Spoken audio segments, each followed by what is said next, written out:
Hello, and welcome to the So Emotional podcast. Here on the cast, we discuss everything emotions through the lens of attachment, the nervous system, and internal parts work. We're a little irreverent and like to have fun exploring the emotional issues and dynamics that interest us. So come along and hang out. Let's explore the fascinating lands of emotions. Hi, welcome to the So Emotional podcast. I am your host, Angela Wetzel, creator of or founder of Epic Initiator Coaching. I'm a trauma-informed relationship coach. This is also your host, Nick Carl. He's Right. founder of the Safe Anchor, somatic experiencing practice. And we're here to remove the stigma and enigma around emotions and the emotional journey. So that's what we're doing today. Oh, but Angela, I don't have any trauma. My childhood was perfect. I don't know why you're asking me a good question. You're like, how did it go in my childhood? Yeah. I feel like there's some stigma around this. Yeah, it is. It's interesting. This topic in particular is so very fascinating to me just because society, the way we're brought up, like honor thy mother and father, like honor your parents. And then there's some other school of thoughts, like Dr. Alice Miller basically has this concept where she's like, you need to hate your parents. And like, why would she say something like that? Right. And it's mostly to kind of level the playing field and to move you from this place of like childlike idealization of your parents to actually seeing them for who they are as perfectly imperfect, like knowing Right. that they had positive things about Yeah. how they raised you, they did their best, but there were also things that hurt you and perhaps unintended trauma. Yeah. And so I always get very, very, very curious if someone comes to me and they say, I'm happy, I'm dating narcissists and this and that's happening, but, I'll ask about their childhood briefly. Right. My parents were perfect. I don't understand. They're so great. Like they did nothing wrong. And I'm like, this is very interesting. So I want to dive into that topic a little bit. I've posed the question to I would say a few people, and like whenever you sort of mention childhood, I feel like there's already a bunch of information there about like, oh yeah, yeah, like sort of get the eye roll. It's like, oh yeah, yeah, Oh, you want to talk about my childhood? It's Okay. like, Everybody yeah, wants to and know. like I think that it's a very, very natural process to be like, no, I had a fine childhood. I don't want to like, we're not out here just to pathologize everybody and like try to convince everybody I'm not that like, here to burst anyone's idyllic childhood bubble no, because but like I just think that this is part of, like I've mentioned this before in other podcasts and try to get into this, that the emotional realm is sort of cloaked, right? It's sort of hidden. You have so many like layers of protection and safety mechanisms inside there that I think a normal person can't really actually even grasp when you ask them that question, about, is it possible, is it what are the actual possibilities and the actualities of it, right?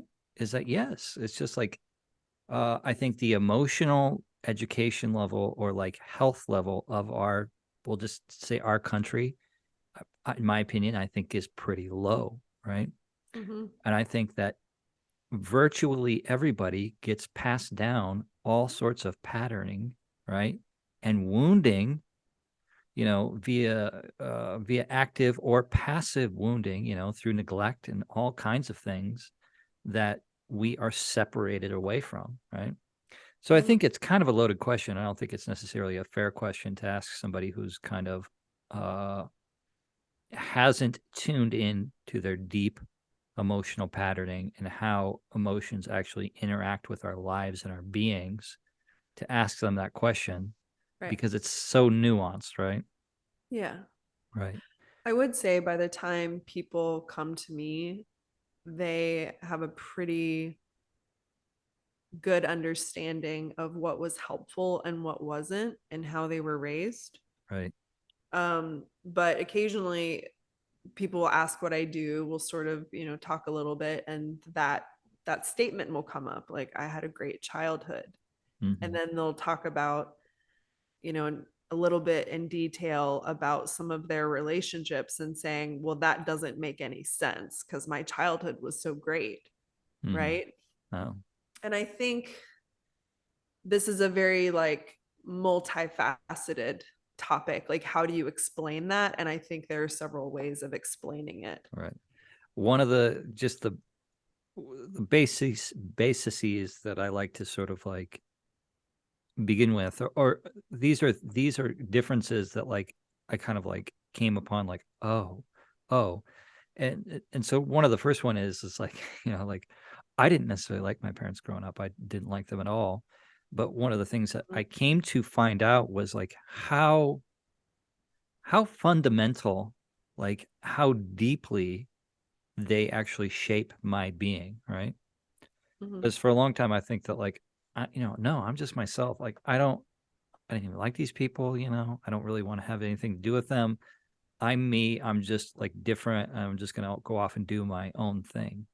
What I came to find out later was how the ground of every way that I thought and felt was downloaded, you know, through Mm-hmm. our nervous systems, through just really basic ways of seeing the world, right?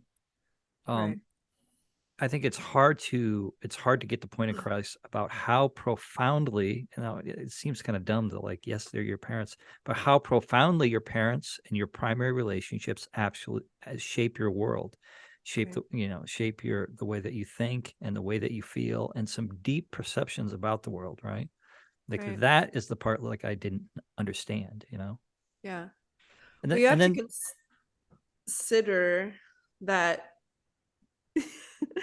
that you have two nervous systems, and that as a child your safety is always going to be about navigating and managing the right, relationship between those things. yes, So your nervous system is consistently getting information from both of those places, right, and how you get love and how you get safety and protection right, is coming from all these signals if you think about it energetically. So right. that's what you're swimming in. Right. And the other thing that I was going to say is exactly Sorry. that. No, it's okay. Because this is perfect. Is that one of the deepest, like, sort of like, one of the deepest, sort of like fundamental ways that we see the world is that, like, I actually need to depend on these people. Right. Mm-hmm. And so, especially for a child, you're not going to be able to contextualize how a parent would actually hurt you. Right. Because this gets turned around all the time, like, especially in like parentification and things like, anytime that a child like perceives something, they'll just perceive that something, especially when something's wrong, they'll perceive that they are the reason for the Mm-hmm. thing to be wrong, not things outside of them. It's a safety mechanism because we rely on these people for our actual lives, right? And Mm-hmm. so this fundamental ground that like I can't even begin to think about how somebody might have hurt me, that that ground stays with you out into your adult life, which I think is so when you Mm-hmm. come to the person who's not, I don't like to say these words, uninitiated, right? Or like unaware, and you ask them sort of like, like, how was your childhood? I think it just like an automatic gut reaction is like, it was fine. No, it's just fine. Like I wasn't beaten. I had all my meals, like Mm-hmm. I went to school, had clothes on my back, like people will rattle that stuff off all the time. I don't know if I've told this story, but I was writing a blog on it, and I don't think I've ever published it, but I didn't have an understanding. Like, I had a fairly idyllic childhood up until about the age of like 8. And of course, there were some serious traumas and things that had happened, but I think I dissociated and suppressed some things and was able to separate those things out in such a Right. way.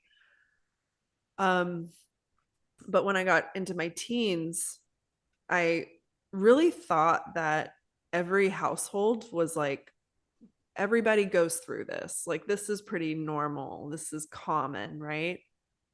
And then I started to realize it wasn't, but I also noted that I was well taken care of. Like, I never had to go hungry. I always had a roof over my head. I always had at least one parent there, pretty much. But I started to not understand why I felt so horrible. Like I felt desperate for attention. I felt desperate to have someone like see me because I felt very like very wounded. And I at one point I had this hairbrush, and I took this hairbrush and I decided that I was going to give myself a black eye. And so I started hitting myself. I haven't told you this story, have I? You can tell by your You have face. actually. Oh, I have. Oh, okay. Yeah.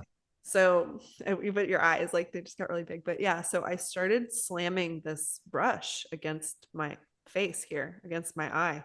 Hmm. It started to get red, but I would just realize like I couldn't go through with it because, like, like Right. I don't necessarily like harming myself, but I didn't understand like why I was doing that. And it was because I know now it was because I didn't know how to express that a lot of what I was going through was psychological and emotional abuse, even though my parents did their best and that was never their intention. Like Hmm. they're good people, like religious. They really did their best to always do the right thing. But there was so much unconscious, like generational stuff that they had picked up in ways that they had treated me based on how they were treated and their parents Hmm. were treated. And I had no idea why I was doing it, but it felt important. It felt like something that I wanted to do, that I needed to do, because I needed someone to ask me if I was okay, because I wasn't okay. But Right. I didn't even know how to express that or say Right. it. Yeah. So I don't know why I thought of that story. No, I think it's a good example of like, this brings me back to that Adam Young stuff. It's the big six, right? So it's like, Mm-hmm. I would say in that case, your attunement level of who's paying attention to Angela, who's actually like after her heart and paying deep, close attention to her signals, right? And helping you, Yeah, right? nobody. Helping you inside of your own being, right? Mm-hmm. And without any help, that's a desperate, desperate place.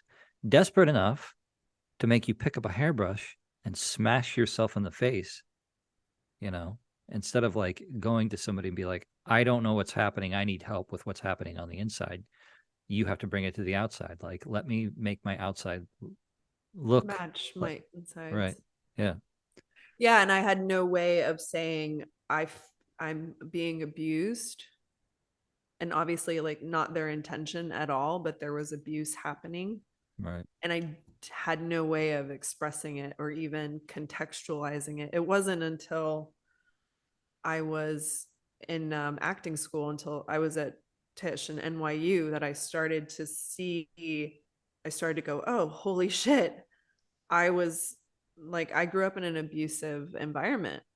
Hmm. And even though I know that was not my parents' intention to ever like hurt me that way, Right. you know? Well, it gets into the way more sneaky, way more subtle, but just as damaging flavor of trauma, which is neglect, right? Mm-hmm. It's just like, Right.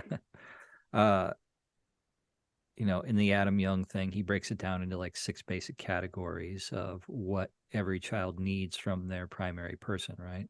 And a Mm-hmm. lot of it is just like attuning to you, listening to your Pursuing. emotions, Mhm. pursuing you, being after your heart, being able to handle your negative emotions, so that Repairing ruptures. yeah, repairing ruptures, all that stuff.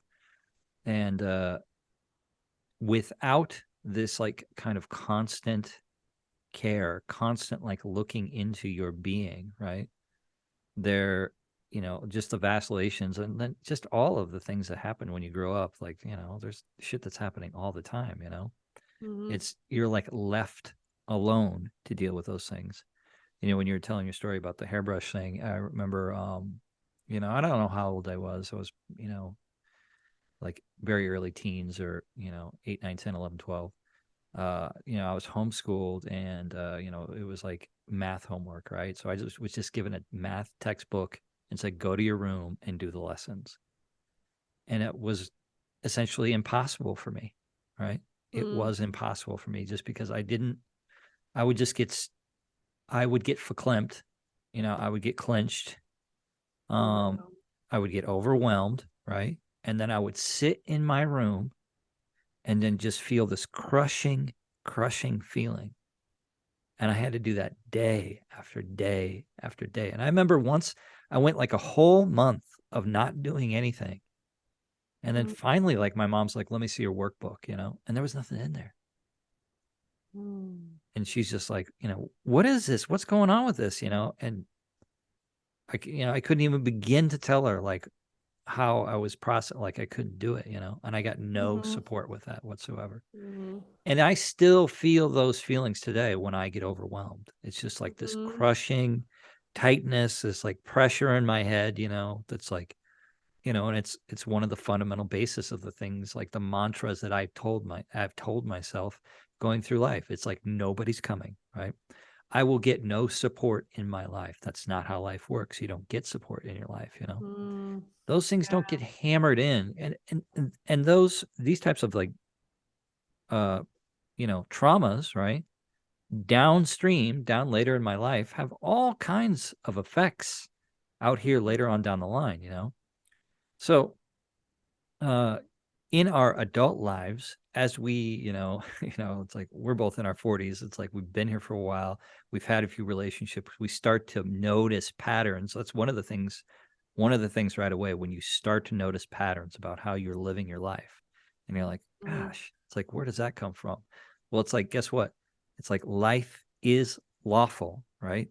These things didn't just come out of nowhere, right? Right. And these are really good clues and keys, like arrows back in time to like where this actually came from. And the Mhm. information is there. It actually is there. It's in your body, Right. it's in your being, and it's in these stories. But you have to begin to cultivate, right, this type of internal attunement, right, to begin to listen for what those feelings are and about how you can now, as an adult, this is what they call like reparenting or parenting yourself. It's like Mhm. embodying all these energies that would have been really generative for you to have at the time to help you work through these things. And then you can begin to like soften.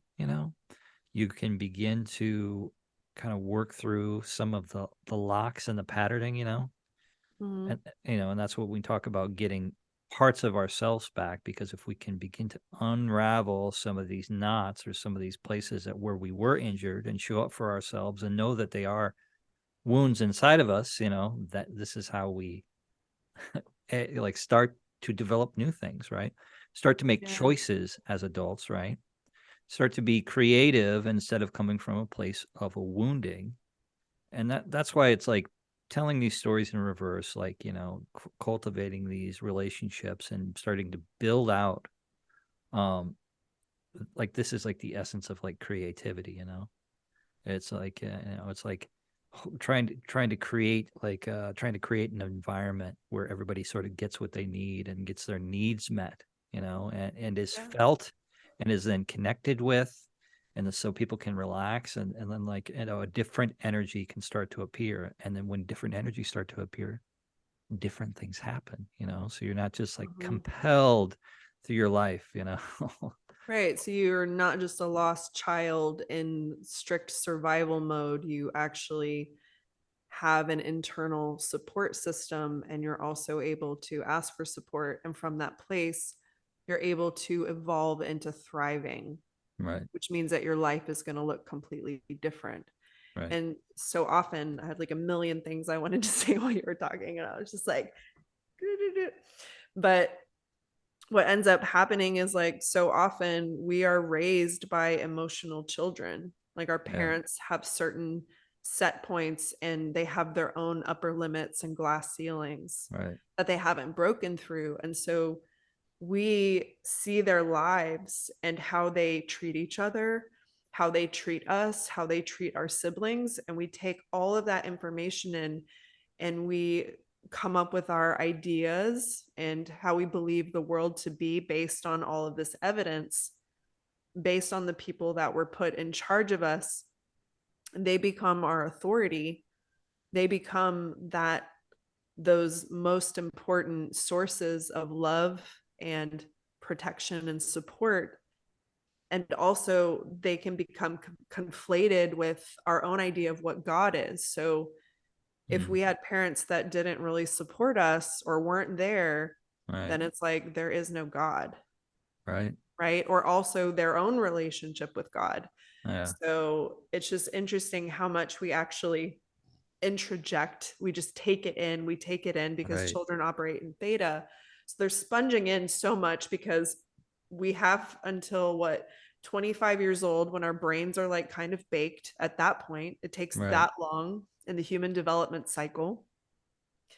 But throughout those younger years, we need to adapt and learn so quickly that everything just goes in. It just goes in without much of a filter, period. Right. So what ends up happening, what I see with clients is that there's really like four options or maybe eight total if you consider each parent.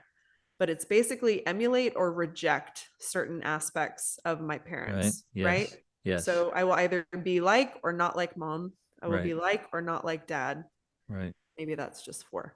But what I'll see is they're doing relationship ping pong where it's like I can have this or I can have this, and they'll just go back and forth between two things because their nervous system now has the same set points that says I can either get love and safety and protection and support from this person or this person, and that's it. And so literally when I'm working with people, I think what they don't always realize is that to their nervous system, attachment and partnership is like life and death to them Yeah. because those younger parts are engaged, they're online, and they're the ones that's picking what has been familiar and what's been acceptable, like levels of the support and love that they can actually let in and they can have. But their nervous systems have been shaped, so they have been creating the same patterns, habitual patterns of emotion and energy, and how they interact with life and how they interact with people, specifically their loved ones, and to change those patterns and to say, like, buck the current, go against that system, betray your parents, like dishonor them, would mean death Mm-hmm. to those younger parts. And it means that there is no one else that's going to give a shit, that's going to give any shits about me. So I may as well just like lie in a gutter and die if I can't Yeah. figure out how to get love from here or here. So it is an entire like fear and death portal Yeah. that you have to move through Oof. if you want to really heal your attachment and say, I want more. I don't want to keep my nervous system in the same box that it's been my entire life. And I don't want to experience love the same way that I experienced love then because my definition of love was mixed with so much pain. Yeah. Death portal. I have to go through a death portal. Well, in some Oh. ways, it's like Well, you're gonna have to come face to face with that model of death that you uh conclusion of death that you came to as like a child or whatever this thing was set in stone, right? Or it's set kind of in. like this. It's kind of like because we have such strong loyalty bonds when it comes to our parents, Hmm. because our survival is so very attached to theirs. Our happiness is so very attached to theirs.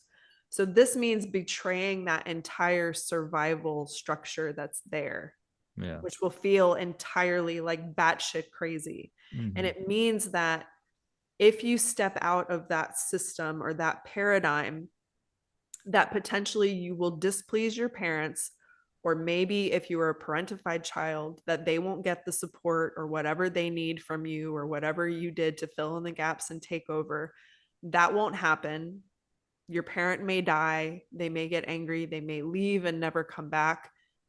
So it is you, in fact, facing your own death and potentially their death. Right. So, in a metaphorical but somewhat very literal feeling, death.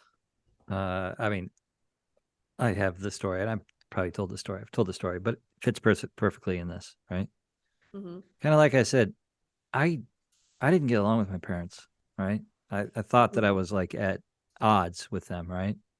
So in my adult, say 25-year-old brain, I'm like, I just do what I want, you know. I haven't lived at their house at the age of 25 in like 7 years. So I'm much removed from living around them, right? Mm-hmm. My at this point, like my long-term girlfriend of like 7 or 8 7 or 8 years, we decided to move in together in Wisconsin, right? Mm-hmm. And it was kind of a, we'd been dating quite a long time. We had not lived together, so we decided we had kind of stayed together, but we were never actually like really living together. So I decided to move to Wisconsin. I get there and I cannot take my stuff out of my car. And I have no idea why. I Mm-hmm. just don't know why. I guess I think it's maybe because I don't think it's the right decision, Mm-hmm. but it's just, it's very like, but I got there, I moved, like I got out of my lease in my apartment and like quit my job and did all these things, like to move to another city. I did all that. So doing all of Mm-hmm. that, I thought it was the right decision to make. But when I got there, I couldn't unpack my car. Couldn't do it. And I had no idea why. And it just made me feel pretty crazy pants. It's like here I am under the influence of something. I really don't know what it is. So I stayed for maybe a couple weeks and then I was just like, and I'm like, I don't know why I have to go. Mm-hmm. And I'm driving back to Nebraska and just like, really just like in a daze. And I'm just like, so like, I'm at my wits' end because now I'm leaving my person that I'm kind of attached to. And I'm like, now I'm double flooded. And I'm just like, what in the fuck is going on? Right. Mm-hmm. So in a pure like panic of confusion, after a couple of hours of driving, I called my mother, and this happened kind of spontaneously. Called my mother. And I said, "Mom, I moved in with my girlfriend. Do you still love me?" Were the words that came out of my mouth. Mm-hmm. Because that's really, and then and then like I know, it's like I'm terrified of severing this thing that I desperately need, which is Right. approval from her.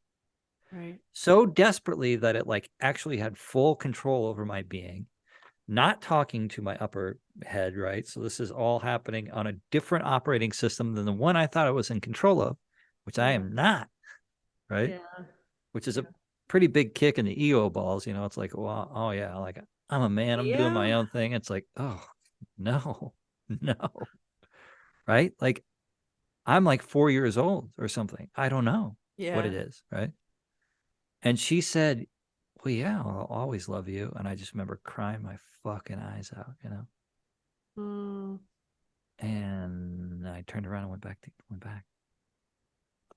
It's so interesting, like to know, to really come to terms with the amount of power that it Right. really holds over us Yeah. until we inform those parts that we're adults now, Yeah. and that like this partner is not our parent, or that we aren't playing the role of one of our parents. It's like, Right. who is this, who is this person to me? Am I thinking that they're mom or dad? Am I overlaying all of my stuff onto Yeah. them? Yes, very likely. Yes.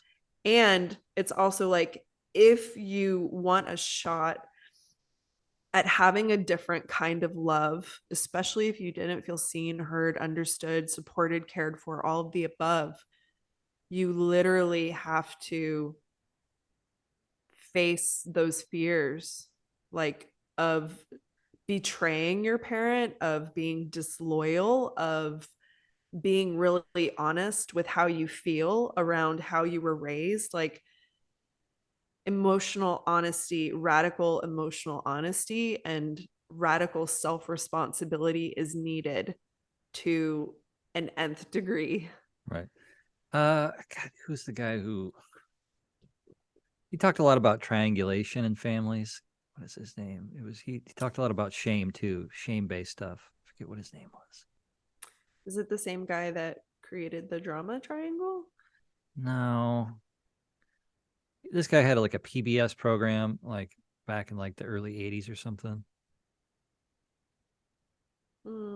Anyway, I can't remember. I'll figure it out. It was Okay. named, I think it was Michael something. Anyway, um, kind of what you said about like, but here was the point that he made. It was that every time you come into an attachment relationship, right, you bring all of that stuff that you got from your primary attachment relationships and it gets overlaid. And then you have to go through all of these things, right? Yeah. So you think like, oh, you meet somebody and it's cool and it's just like fun. But it's like, I think the amount of information, especially unconscious information that you're now like Yeah. interfacing with, right? It's Right. it's massive, right?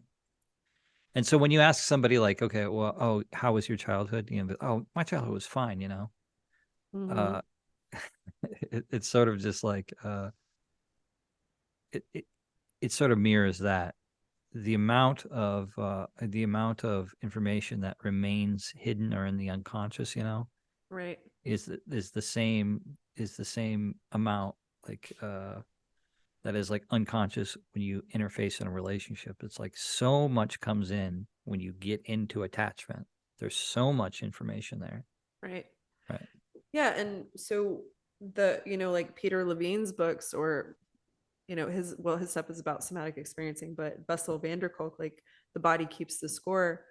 It's like we have so much information that's stored in the body, and 80% of the messages about what's going on with us is actually coming from the body and going to the brain, Mm. which is like if you have a bunch of subconscious stuff that you haven't dealt with or even like scratched the surface of to feel, you are being run by 80%. Like that's your 80% taken over. And so it is normal to have all of these feelings come up that your conscious mind cannot make sense of. Yeah. Right. Where it's like, I have no idea why I'm feeling all this, but this Right. is this is what I'm feeling. And it gets more interesting the more trauma you have around attachment figures. So my fearful avoidant people who had fear in their attachment where they both desperately needed the love and support and attention and affection from a parent that was also dangerous, a parent that could have also killed them, a parent that may have also been violating them on many different levels. It becomes a lot more complex because Hmm. the kind of trauma is complex. Right. And it's very similar to that Stockholm syndrome, where you're able to gloss over the bad things and simply look for the good. But you could also have like a different perspective where all you see is like, the horrible stuff. And it's, Right. again, trying to find like reality amidst all of that, which can be so very confusing, especially when your relationship to love meant that you were being victimized at the same time. Hmm. So, talk about a total like fucking, you know. So, like my inroads you know, my inroads to begin to, like the beginning of my story is like, it was in relationships of like seeing repeating patterns was number one, right? Mm, It was sort of like, and so it was like the relational pattern of things, which is this, I'm 42. So it was just like, I did the same thing over and over and over. I was thinking about, I was having some, emotional trouble last week. And I thought that like I've been in one of the same stories, like storylines about like actually deeply relating. And it's like mom stuff for like over 25 years. It's just like, mm, it comes around. And then, and then I think about like telling that story about not knowing, not being able to unpack my car and about how unconscious it is. Then I think about this story too of like, it's like my relationship to women about like how repetitive and sort of projective this sort of insecure cycle is. mm, And it gets a little bit tough. The thing that, so relationship, I feel like we'll just say there's a lot of information there. Not that it's easy to unpack or put together, but it's one that it's like a red flag that sort of pops up and be like, oh, something's going on here. and then you start to sort of tell the story backwards, which is kind of an interesting way. Once things start to illuminate in your life, you start to tell your life in a different tale. And I remember when I did that, when things started to like sort of like these light bulbs started to go off, stuff started to make a lot of sense, right? Mm, It like telling the story backwards, which is a cool thing.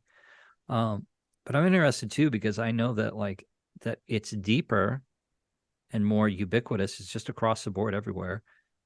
Also, my deep relationships with other avenues of my life, like how I'm mm, employed, how I keep my friends, my relationship with money. Like it really is, it really is mm, pervasive. It's really out yeah. there. Yeah. Yeah. Which is, I don't think honestly an avenue that like I've personally explored like to its depths, like, look, I'm doing what I can do. Yeah. Yeah. We do what we can with, yeah, just where we are in the journey. Right. But coming back to the question of like, oh, how was your childhood? It's like, oh, Yeah. it's totally fine. Well, and also like we were talking earlier about how complex and layered that question really is, because what you have to consider is, of course, like the loyalty that we spoke of, Right. that in order to stay protected, stay loved, it meant perhaps abandoning or cutting off certain aspects of yourself or even authentic needs, and giving up those authentic needs for emotional connection, protection, all those Absolutely. things Absolutely. to just survive, just Hmm. survive. So there's that. But it's like we haven't even brought in like the 31 plus however many psychological defense mechanisms that exist. Right. So at least 31. I don't know if anyone has like the full list, like you can look it up, but it's like projection. It's like there's projection, introjection, there's minimization, denial, repression, suppression, Right. identification. There's so many different mechanisms that just help us to deal, Hmm. baseline deal and survive like all Right. of this complex shit, right? Right. So you have that, and then you have to consider generational trauma. So you can have a parent that had a very tough experience, or maybe your parents like were okay, but their parents went through something. I've seen it skip generations where people, I call it your blind inheritance. It's like you are receiving subconscious uh, subconscious messages, body language, beliefs, waves of being, like Right. stories. You're hearing all these things, Yeah. and it is creating a certain lens for which you view life. But it's also how your nervous system um, is basically like taught like what life is. So you can have all of these forces and factors that are completely subconscious, that can go back to like 400 years, like 16 generations of things, and like that layering that happens where you're viewing people through lenses. Hmm. And if you want any insight into that, read Mark Wolyn's It Didn't Start With You. Right. It's like wild, It is but it's wild. just, yeah, to think about. And then also, so something I've been pretty fascinated with is like this idea that there are people that are raised and they can truly feel and believe like they had great parents, and maybe they did, um, but it makes me wonder about I'm trying to like find a way to say this. So I've heard stories, and not just one, but multiple instances of people who felt like they truly had amazing parents. Truly. They're like, parents were loving, great, did this, that, and they will go into it. This is what they did right. Hmm. And they grasp to find what they did wrong. And then, but they find themselves in relationship with like like a malignant narcissist. So then they're like, how did this happen? Right. And I am very curious about that as well. And there are some schools of thought that are like, don't take radical responsibility like for certain things. So if, let's say, you had a good childhood and you've attracted a narcissist, like don't make it mean anything about you. if it's not a pattern, maybe not, but I think there's like a responsible, like nuanced way to look at it. And it may be this, it may be that because of the lack of contrast that was had like in that home, it may not have prepared that child. Like it may have kind of set them up to sort of have like a blind trust Mm, with people to some degree. And it's kind of like you don't know what you don't know, right? right. Yeah. So if you live like this perfectly serene, like idyllic life, and everything's just like unicorn farts and bubbles and fairies, and then one day it's like this, this huge thing like happens to you, it like comes in, you're like, what the fuck? It could be that it's generational, but it could also just be a blind spot. So it could in fact be true that you had a great childhood, but something in there feels a little, I don't know, like I'm like, I'm not sure, because I do feel like if someone was able to teach you and support you and pursue you in a way as a parent that taught you how to rely on what felt good and honoring your own connection to your emotions and also source, then it makes me wonder how one would get as far as they did down the path with a narcissist. And Hmm. this isn't about like blame or saying there's something wrong with these people. It's like not at all what I'm saying. What I'm saying is we all have emotional, energetic vulnerabilities. And if we don't know what those are, and it makes me think of that saying, until you make the unconscious conscious, it will direct your life and you will call it fate. You may have some unconscious things going on Sure. where either it has to do with this unconscious parental loyalty. It could be that you weren't given certain skills based on how you were raised. Like it could be a number of things. Right. And if you want to reclaim your power and not feel terrified of moving forward in relationships, and there are certain lessons that you're going to want to take responsibility for learning, not to just say, I'm flawed, I'm bad, I'm wrong, I'm fucked up, or my parents like fucked me over, Right. but just to say, well, what really happened here and why? Like, how did I end up here? And Right. what are the lessons that I really need to learn, Hmm. instead of just like ignoring this aspect of taking responsibility or being emotionally honest? Right. Or yeah, yeah. Or just saying like, oh, it was all their fault. I don't play any part. They're the one who's fucked up. And, all I got to do is get them out of my life. Problem solved. Right. And it's like, Right. well, kind of Yeah. not But so the fast. question It's like, is like, how did you ha- continually opt in to that relationship more and more? How did you get so far down the path? right. Which, And which is just like, there's a blind spot there. Right. well, and it Okay. can be complicated because right, but I believe there are probably signals, like Sure. if that person were to be really honest. But it also reminds me a little bit of some of my mom's story with my dad, where she said he was perfectly like well behaved and everything was great, and then they got married and it was like a switch was flipped too. So it is interesting to me just to think about some of those dynamics, and then what we want to take responsibility for, and like who to blame, and is blame useful. And I do think that blame is a place you No. can, well, I would say this, I would say blame may be a useful place to visit energetically Hmm. if you need to own your feelings and you're practicing like decoupling that loyalty or Right. shattering that illusion. Right. It is technically a step on the energetic ladder Right. while you're moving out of victim consciousness Right. to move into that persecutor or blame place, which serves a temporary function Right. of being able to place your anger somewhere and start to feel your boundaries.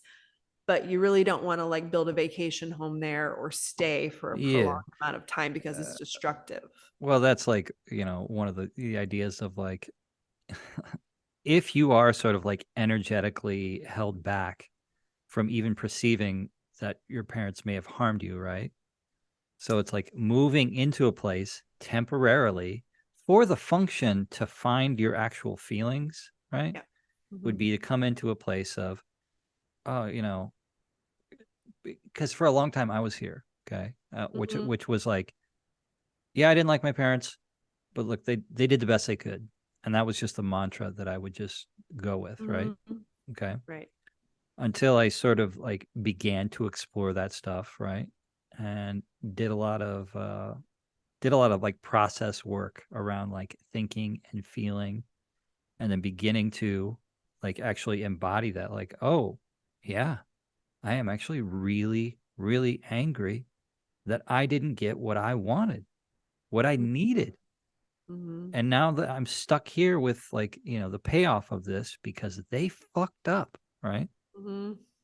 Now, that's not the answer, but it helps me like get Yeah. into inside and into be in my own feelings, It's like reconnecting with my own anger, right? Which I was completely divorced from for I would say most of my life, right?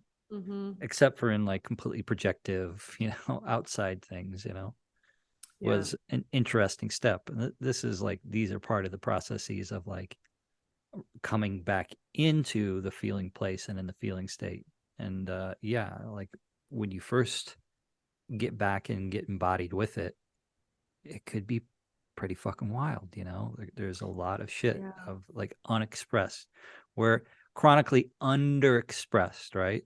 And so when we begin to do that, uh, it's like a therapeutic function. It's like take these ideas, these sacrosanct ideas, and maybe hate them for a little while as an exploration and see what you can find, right?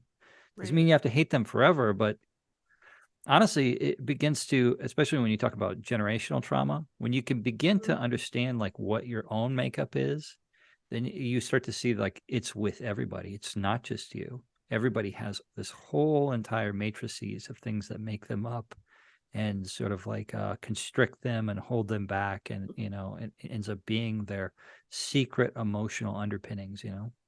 Right. And it, Uh, it can kind of show up or be like an emotional or spiritual like bypass, right, which is why I was talking about being emotionally honest because the feelings are there, whether right, you recognize them or not. yeah, And it's like at some point, a child, you've probably seen it, will scream, I hate you to their parents. Like there's all that anger. But then hmm, if you have a parent react in such a way that's like, oh, you're not allowed to say that to me, or you right, can't feel that, or you can't be that, and then there's yeah, punishment right, of that feeling, then we can develop a coping mechanism or a strategy that's like, oh, well, I can't be mad at them. So I'm going to find a way of viewing like them with compassion and being like they did the best they could or they were really trying to raise me right, right? yeah, But somehow it doesn't really allow space for those feelings to be at the energetic level that they're at, right, and then that's where authentic, things right, things get stuffed down and suppressed and repressed and just right. can like build all this pressure. And then fucking kinky shit happens down the line, right? Yeah. And then your body starts to break. It's like takes a tremendous amount of energy to keep the stuff lodged in the places where we left them when we were kids, right? Right. Yeah. And like I think that like it's taking years off everybody's life. That's one of the I had this thought earlier that I think that like now our time now in life, right? That we have so much information that this is out there in the in the Mm-hmm. in the zeitgeist for everybody to have, that it's a really great opportunity for people to begin to heal and to begin to treat themselves and the people around them and then the people they raise a little bit differently. There's probably a natural sort of progression for how humanity unfolds. And I won't begin to think that like, if we just get a big ego about like healing everybody, we could do it. But, I think that like putting our hearts and our minds and like in the right places and starting to get a good idea about what is a good environment to cultivate people's spirits, to take care of people's hearts. Just because if you can do these sort of like spirit minded things, then it really has repercussions, it, Yeah. uh, deep into the systems and then deep out into lives. And I think about, just humanity as a node, and about how somebody who is healed and has an open heart and has like a spirit to share and is generous of their spirit, about how like resonant that can actually be, which I Yeah. think is a cool thing and a cool opportunity that we all have, and I think like a worthwhile sort of ideal of a reason to go digging out in the boneyard. I mean, I do think that one of the most beautiful things that we can offer another human is just to be with them in their emotional experience and give them full freedom and liberty to feel how they feel Right. without putting, restraints on it. And I don't mean like letting people run around, stab people, but I do mean allowing them to just be Yeah. honest with how they feel and just feel and express in a safe place. Yeah. Be The like same, the be with a same. friend. Be with a friend when they're angry and let them be angry. Be with a friend when they're sad and allow them to cry with you. Just be with people and accept what is coming through them. Mhm. Yeah. Super healing. Yeah. I don't know if there's anything else. Was there Oh, anything else we needed to cover? oh, there's 10 billion things, but I think we can call it a show. What we're gonna call this one? Um, I don't Um, know. We're gonna have to figure out what to call it. I think we But just call it. I had a great childhood. yeah, yeah, basically. But I do think we kind of covered There's a everything lot that there. we meant to get into. Yeah. All Cool. right. Thank All right. you all for listening. We love to see your comments. Write a review. That definitely helps our podcast get out to more people. So if this is helping you, if you're finding it illuminating in any way, then Just say share it. hey. Just say Yeah, just say hey. Hey. hi. Hi, Yeah. what's up? All right. Cool. So, Thank you, Angela. thank you. Okay. So emotional. 26. All right. Wrap. Bye.